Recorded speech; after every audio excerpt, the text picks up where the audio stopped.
Hello, it's James here, James Byron Daniel, the course leader on the MSc, and as well as leading the Master's degree, I also engage in applied work like my other colleagues on the MSc Sport team, and as my colleague Dave and Lindsay have started putting work up, videos up on their applied work, I thought I would do the same as well and share some of my insights and reflections on the work that I'm doing, research I might be engaged in, or research articles I might read, and any issues really that are pertinent the way my other colleagues will as well. So what I thought might be a good one to start with is just a few thoughts on confidence.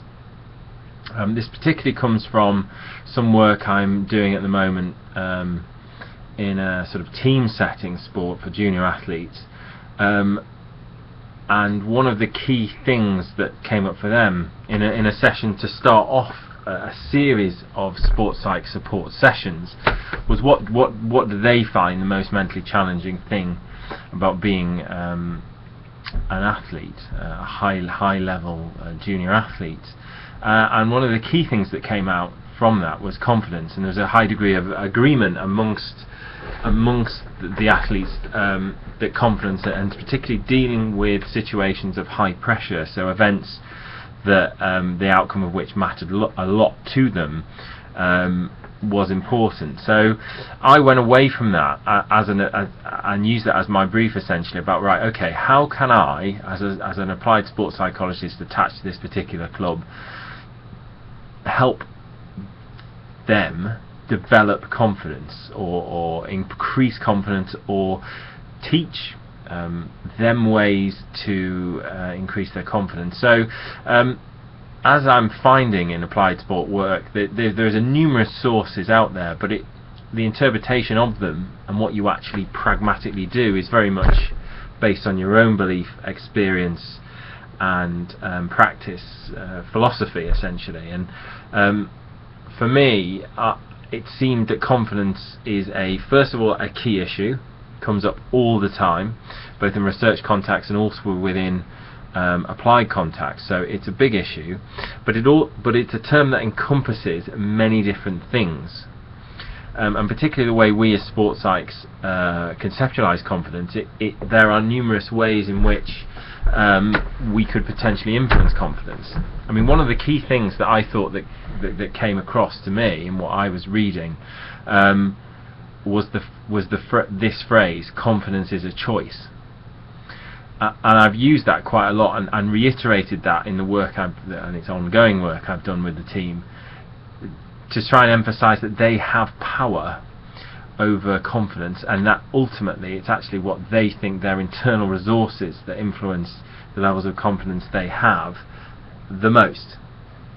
So a simple activity to start off with was to ask them to focus on what they do well. So what things they gain confidence from. So whether it's skill acquisition, particular skill execution, confidence in ability in terms of technique or tactical strategic sort of abilities, or it might be actually physical sort of things that happen, events. When I was here, this happened and it was really good, and what surprised me is how difficult they found that there was a real tendency to focus on the negative, to focus on what they don't do well, and focus on when things have not gone their way. And when probed, they could generally think of things, or certainly think of events, and some still found it very difficult to think of particular, more than one or two things they were good at. But when probed, how much training do you do? How committed are you to your sport?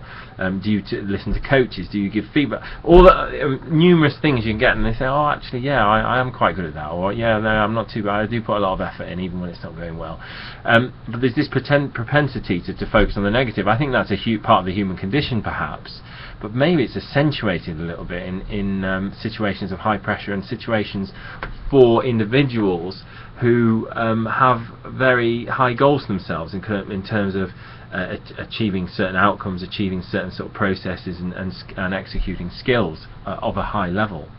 So that was the start of this work on confidence, and it's kind of an interesting one to start with, and in terms of from that also building affirmation statements. So I am good at, I can finish well, I am fast, I have good technique. They found it quite difficult to come up with those phrases, and that's something that's been ongoing, and we're going to come back to. So just like a practical, really sort of commentary from me on some of the work I'm engaged in at the moment, and I will. There are other things and approaches we've started to take with this confidence. It's an ongoing piece of work, and my commitment to this particular club is ongoing. So I'm going to continue to reflect and post videos here and apply tips really about my own experiences about what's going on.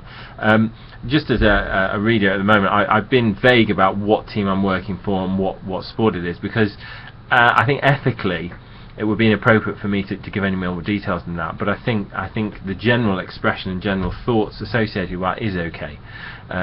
So in case you're wondering, that's why I haven't mentioned it.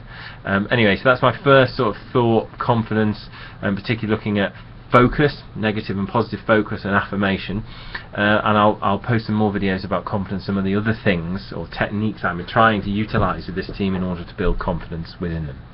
Cheers.